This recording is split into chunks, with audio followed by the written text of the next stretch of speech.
700 गाथाएं हैं तो 350 इनकी, 350 उनकी, बिल्कुल बराबर रखी हैं, एक भी कम ज़्यादा नहीं है। तो उन्होंने कहा कि आप ऐसे दो वो अधिकार बनाओ, मतलब एक खंड, दो खंड बनाओ, एक श्वेतांबर खंड, एक दिगंबर खंड, और उसमें वो 350 गाथाएं हैं दिगंबरों की हैं, वो एक में रखो और दूसरे खंड में रखो, ऐसा गुरुदेव ने कहा। तो उनने क्या कहा बजाज साहब ने कि साहब ये तोड़ने का काम तो आप संत ही लोग बहुत करते हैं, हमने तो ये काम जोड़ने के लिए किया है, हम तो ऐसा नहीं करेंगे। समझ में आया ना कितनी बड़ी बात कही। राम जी भाई बैठे, सब खेमचंद भाई बैठे, सब लोग बैठे, और उनने उनसे ये बात कही। तो गुरुदेव बोले कितना जैन धर्म तुमने कितना पढ़ा है? नहीं नहीं, मतलब विनोबा जी ने काम सौंपा, तब से हम थोड़ा थोड़ा कर रहे हैं, हम तो आचार्यों के पास जाते हैं, उनसे ले लेते हैं, गाथाएं इसमें लगा देते हैं। तुमने तो नहीं किया ना कुछ कहना है? नहीं, हमने क्या, हम क्या जाना है? बर्नी जी को सौंपा। बर्नी जी कौन? जिनेंद्र बर्नी। तो उनने कहा हमने सारी जिंदगी लगाई है इसमें, लाखों श्लोक श्वेतांबरों के पढ़े हैं और दिगंबरों के पढ़े हैं, और उसके बाद हम कह रहे तो हम तोड़ने वाले हो गए, और तुमने एक गाथा नहीं पढ़ी और तुम जैन धर्म को जोड़ने वाले हो गए। ये गुरुदेव का ये जवाब था। समझ नहीं आपके? लेकिन गुरुदेव तो बहुत शांत नेचर के हैं, उससे उन्होंने उनको भगाया नहीं, कुछ ऐसा किया नहीं। फिर उन्होंने कहा कि हमको ऐसा चाहिए, ऐसा चाहिए, ऐसा चाहिए। तो फिर उनने ये कहा गुरुदेव ने कि तुम जयपुर जाओ, हमारे विद्वान हैं वहाँ डॉक्टर हेमचंद भारेल, तो मेरा नाम लेना और उनसे कहना ये काम आपका वो करेंगे, हमारे यहाँ कोई नहीं करेगा। तो फिर वो सोनगढ़ से मेरे पास सीधे ही आए। राधा कृष्ण बजाज उनका नाम है पूरा। क्या नाम है? राधा कृष्ण बजाज, बनारस में रहते हैं।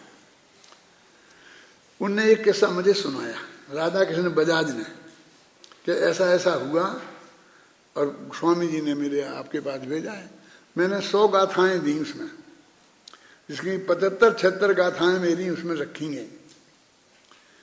इसमें ये सब जो गाथाएं हैं ना अहिंसा वगैरह की, ये प्राकृत में गाथा भी है, संस्कृत का श्लोक है ना, ऐसी धवल में गाथा भी है। तो ये सब मैंने दी थी।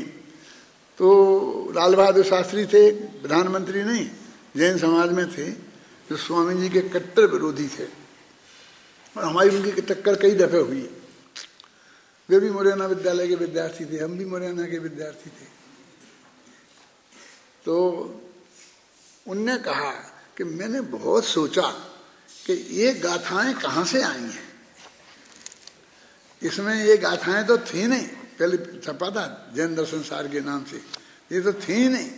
अब ये समण सुत्तम के नाम से छपा था, इसमें ये गाथाएं हैं, ये कहाँ से आई हैं मेरी समझ में नहीं आ रहा।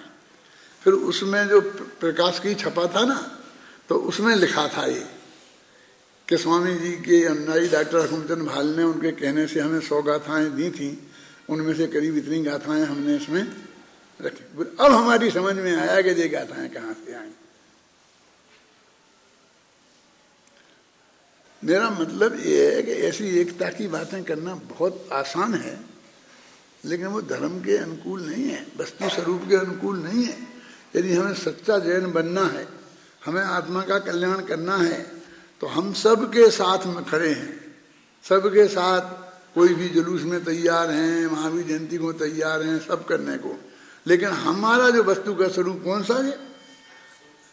अस्तित्व स्वरूप अस्तित्व को छोड़े बिना उसमें हम शामिल होने को तैयार हैं। हम अपना व्यक्तित्व छोड़े बिना, हम अपना मिशन छोड़े बिना, हम अपनी त्रिकालीय भगवान आत्मा का जो हमारा मिशन है उसे छोड़े बिना सब में शामिल होने को तैयार हैं। छोड़ने की कीमत में किसी के भी शामिल होने को हम तैयार नहीं है। ख्याल में है ना आपकी बात में? ये लिखा ना, क्या लिखा?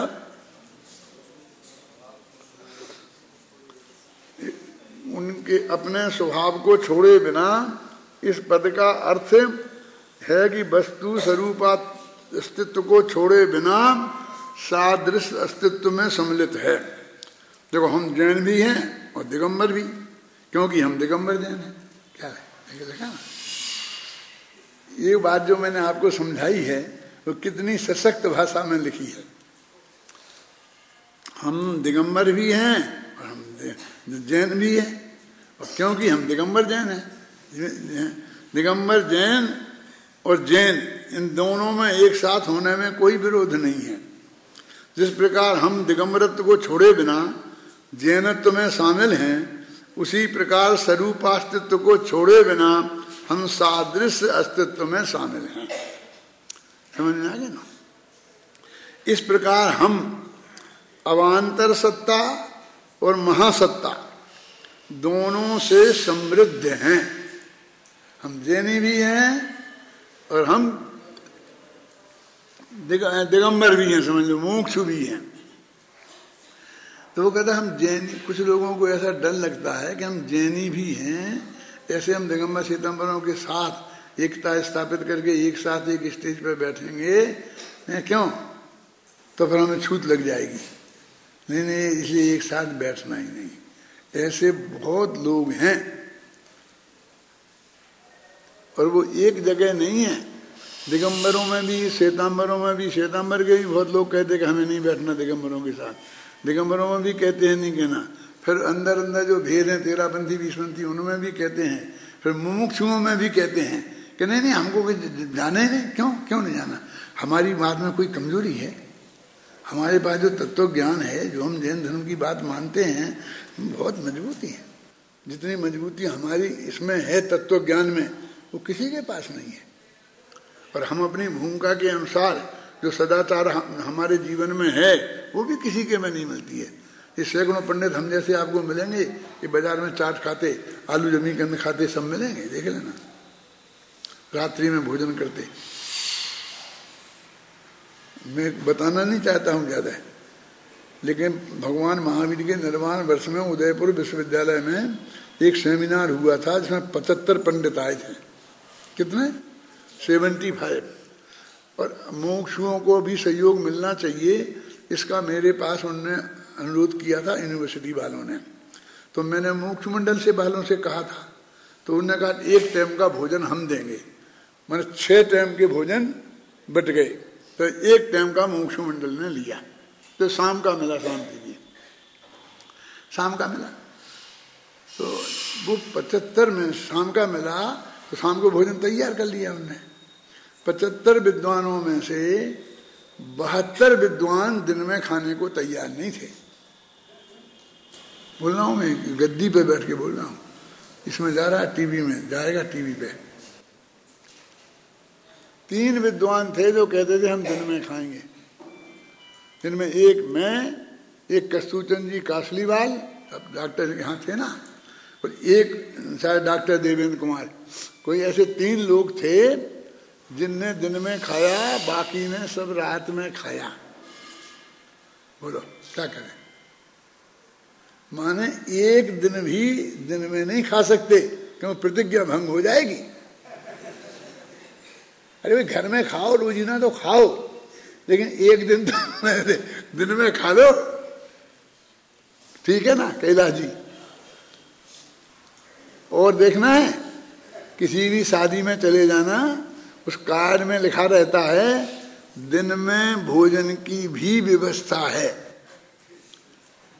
मैं कि कोई ऐसा रात्रि भोजन वाला आया तो लिखो कि रात्रि में भी भोजन की व्यवस्था है, बाकी सबका तो दिन में रखो। तो दिन में भी व्यवस्था है ऐसा। और जब दिन की व्यवस्था में जाते हैं कभी, अब तो हमारा बंदा ही है, बिल्कुल कहीं जाते ही नहीं, डरे बे जिनमें कोई कमजोरी हो। क्यों? तत्व ज्ञान में भी हमारी कमजोरी नहीं है, हमारे आचरण में भी हमारी कमजोरी नहीं है, हमारी श्रद्धा में भी कोई हमारी कमजोरी नहीं है। हम पक्के जैन दिगंबर जैन हैं, किसी से भी 1% भी 19 से नहीं है। तो फिर हम क्यों डरे कि हम यहाँ नहीं जाते, वहाँ नहीं जाना नहीं पाए, अलग है। नहीं, अपनी स्वास्थ्य नहीं हो और कारण हो नहीं जा पाए, नहीं जाएं, हमें प्रॉपर सम्मान के साथ नहीं बुलाया जाए तो हम नहीं जाएं। लेकिन हम यानी हमें अपनी अवान्तर सत्ता को कायम रखने के लिए महासत्ता में शामिल होने से इनकार करने की जरूरत नहीं है, ये कह रहा हूं है? उसका ये प्रैक्टिकल रूप है। समझ गए ना? देखो इस प्रकार अवान्तर सत्ता और महासत्ता दोनों से समृद्ध हैं हम, है ना? क्योंकि हम ज्ञानानंद स्वभावी हैं।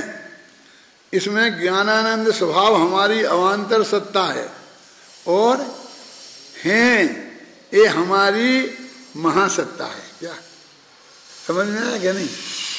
क्या समझ में आया? बोलो, क्या नाम है तुम्हारा? है? क्या गुणवंत होगा? क्या नाम से क्या दे रखा है? तुम तो बताओ, बात बताओ। हमारी सत्ता है, हाँ, मतलब महासत्ता है और मैं ज्ञानानंद स्वभावी हूँ, ये अवान्तर सत्ता है। यही बताया हमने, यही लिखा है इसमें। इसलिए हमने समझा ना कि तुम सुन ही नहीं रहे ध्यान से, तो समझोगे क्या? बोलो, तुम बताओ। चलो, हमारा ज्ञानानंद स्वभाव है, वह हमारा स्वरूप अस्तित्व है। हाँ, अवान्तर सत्ता हाँ, और सद्द्रव्य लक्षण के हिसाब से है, माने यह हमारा सादृश अस्तित्व है। इस प्रकार हम महासत्ता में सब। इसमें लगे मैं ज्ञानानंद स्वभावी हूँ लिखा ना, तो ज्ञानानंद स्वभाव ये हमारा स्वरूपास्तित्व है और हूँ ये सादृश अस्तित्व है। अकेला हूँ शब्द को पकड़ो, क्योंकि हूँ कहो मैं हूँ ये अस्तित्व को बताता है। समझ गया ना? सादृश अस्तित्व को बैठो मान, यानी मैं ज्ञानानंद स्वभावी हूँ तो मैं कौन हूँ? तो मैं ज्ञानानंद स्वभाव वाला हूँ, तो ये तो मेरा स्वरूपास्तित्व है और मैं हूँ नहीं हूँ ऐसा नहीं है, ये मेरी महासत्ता है। समझ में आया? ध्यान नहीं जाता है, ध्यान दिलाने के लिए ऐसा किया और कुछ नहीं।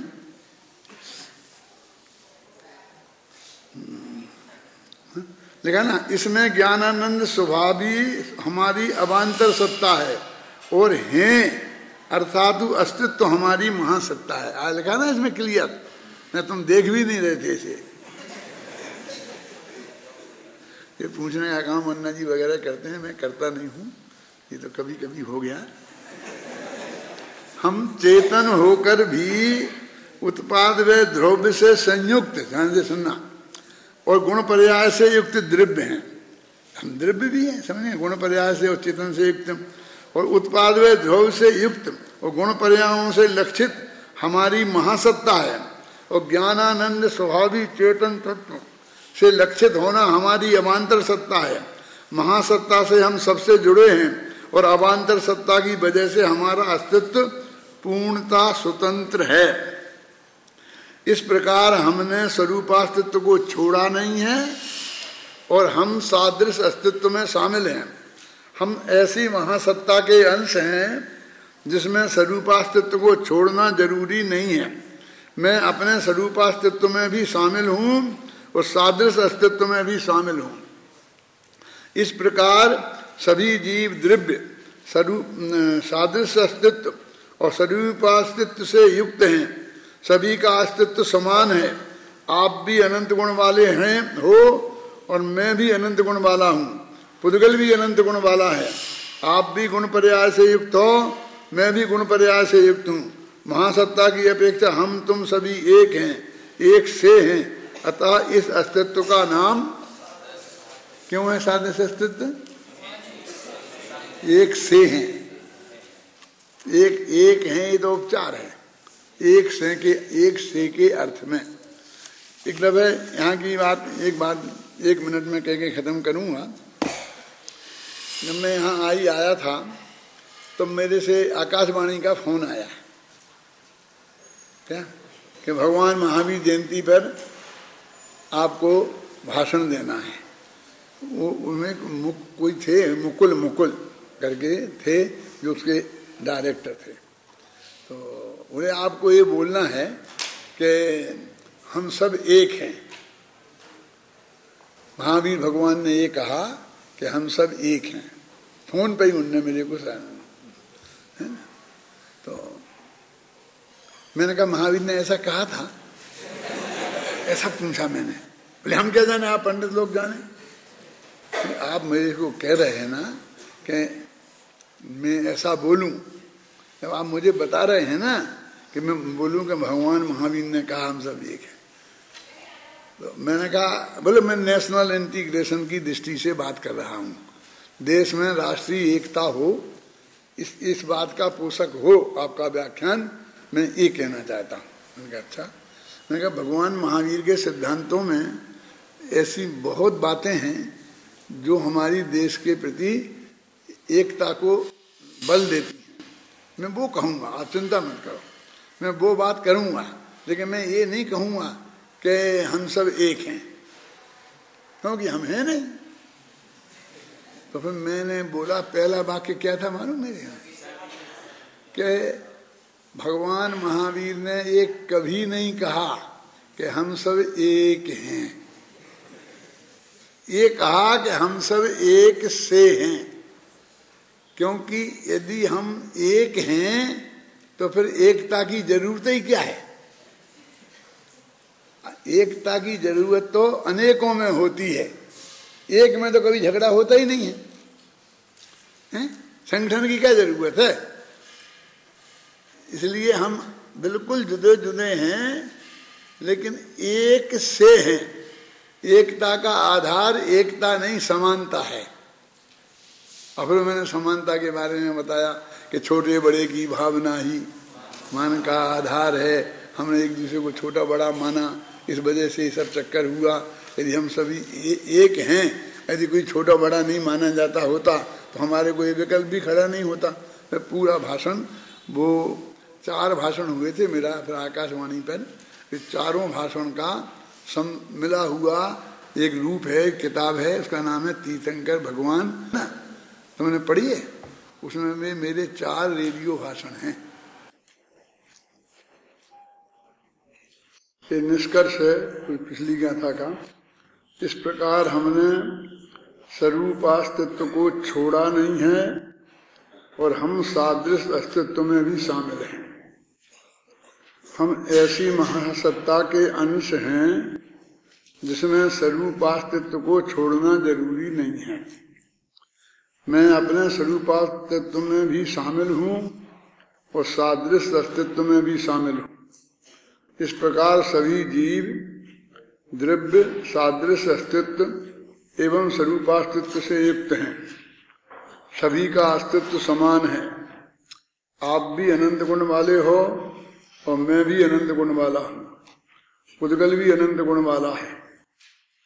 आप भी गुण पर्याय से युक्त हो और मैं भी गुण पर्याय से युक्त हूँ। महासत्ता की अपेक्षा हम तुम सभी एक हैं, एक से हैं। अतः इस अस्तित्व का नाम सादृश्य अस्तित्व है। ये पिछली गाथा में जो उन्होंने बताया, अस्तित्व 2 प्रकार का होता है और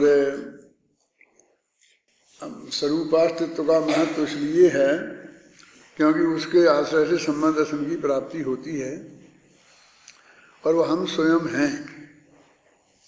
सादृश्य अस्तित्व में जो अनंत पदार्थ हैं उनके साथ हमारा एकत्व किसी अपेक्षा से है, पर उनके साथ हमारा दुख सुख कुछ बंधा नहीं है। कोई दूसरा जीव दुखी होगा तो हम भी दुखी होंगे, ऐसा नहीं है। क्योंकि जब जब ये सादृश्य अब कुछ करना बाकी नहीं है, कुछ नहीं छोड़ा है उन्होंने हमारे लिए। अपन जाएं किसी की शादी में, वो सब बहुत बढ़िया व्यवस्था हो, पर आजकल तो प्रोफेशनल होते हैं, उनको सौंप दी जाती है तो वे बराबर एक एक चीज कहाँ रखना, कैसे करना, क्या करना, सब व्यवस्थित करते हैं। फिर अपन जाते हैं और अपने एक पद्धति है कि घर के वो मालिक से कहते हैं हमारे लायक सेवा कोई हो तो बताओ। वो भी एक पद्धति, वो भी अपना सिस्टम नक्की है। हिंदुस्तान में सब नक्की है। हम उनका जवाब भी नक्की है। जैसे कहीं ट्रेनिंग लेके आए हों दोनों जने, क्या आप तो विराजो, सब बढ़िया है, हो रहा है, बस आप विराजो, आप तो एक निगाह डाल दो, देख लो। क्यों चाय लाऊं भैया, ये जवाब भी नक्की है, प्रश्न भी नक्की है, सब व्यवस्थित नक्की है, हमें तो सिर्फ खाका भरना है। रोडामल जी ने लिखा है मुख्यमान प्रकाशक में कि बाकी कवि के लिए कल्पनाओं के लिए जगह छोड़ी है उनने, वो तो सब नक्की कर दिया कि वो कैसी होगी क्या होगी, और फिर उन्होंने बता दी चोटी कैसी होगी और नाक कैसी होगी, इसके बारे में तुम आजाद हो, जो कुछ भी तुम्हें कल्पना करना हो तो कर डालो। तो उनने भी कल्पनाएं ऐसी की कि यदि उनके वर्णन के हिसाब से किसी महिला का चित्र बना दें तो वो एक डाइन से कम नहीं लगेगी। आप सोचो, नागिन जैसी चोटी, तो इसके माथे पर एक नागिन ऐसी हुई खड़ी कर दे तो कैसी लगेगी महिला, बोल। मेरे कहने का मतलब ये है कि सब अत्यंत व्यवस्थित है, ये सब जगह से निकलता कि नहीं। मैं आज नहीं कह रहा हूं, जब क्रमबद्ध पर्याय पर मैंने बोलना शुरू किया था उस दिन से ये कह रहा हूं कि हम तो सारे चारों अनुयोग पढ़ते हैं, तो ये कहते कहाँ लिखी, हम कहते कहाँ नहीं लिखी। एक बात पे लड़ते हो कि कृमि नियमित शब्द है कि क्रमबद्ध शब्द है, अरे कुछ भी होगा लेकिन सब जगह बताया हुआ है? और उस मूल खाके में हम कोई परिवर्तन कहीं से भी कुछ भी नहीं कर सकते हैं। समोषण में भगवान को केवल ज्ञान हो गया, अब दिव्य ध्वनि खरेगी, तो उसमें तो हम अपनी अकल लगाएंगे, लगा सकते हैं ना, क्यों? क्या शांति जी कुछ है आजादी, उसमें भी नक्की है सब। वस्तु का स्वरूप जो अरहंत आदिनाथ ने बताया था वही अजितनाथ ने, वही संभवनाथ ने, सबसे बड़े नकलची तो हमारे तीर्थंकर हैं।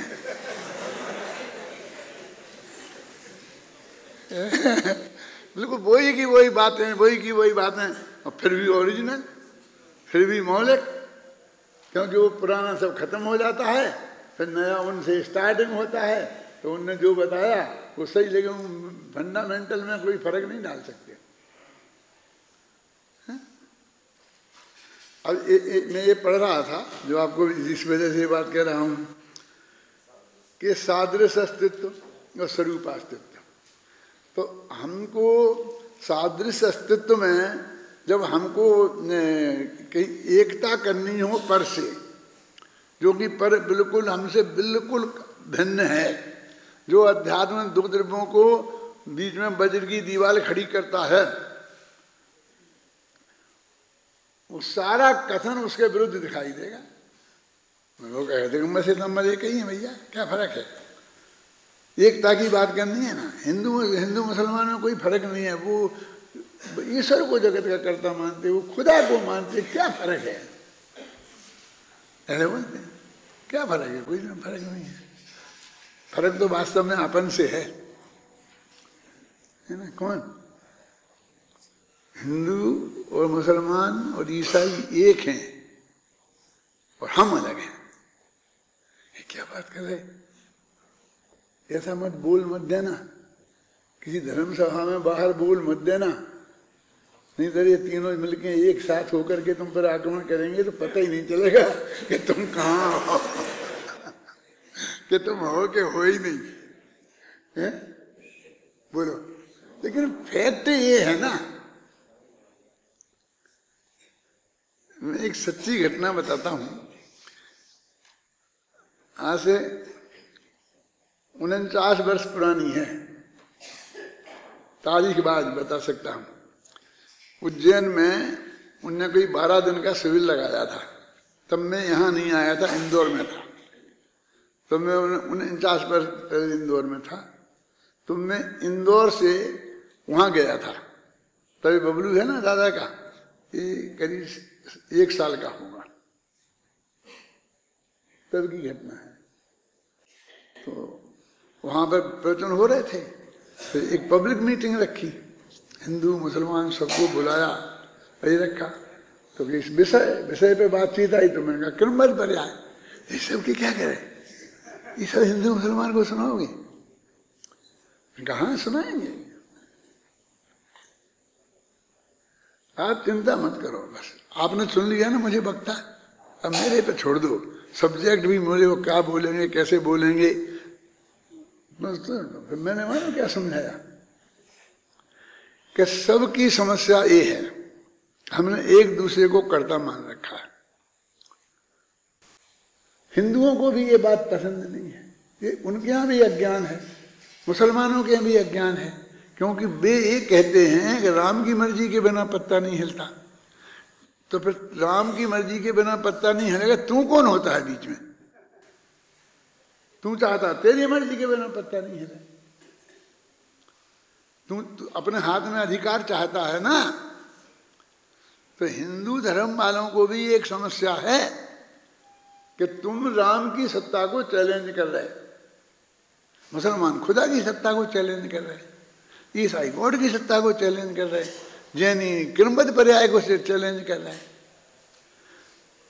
और सबकी समस्या एक ही है कि एक द्रव्य दूसरे द्रव्य का कर्ता नहीं है, ख्याल में आई ना।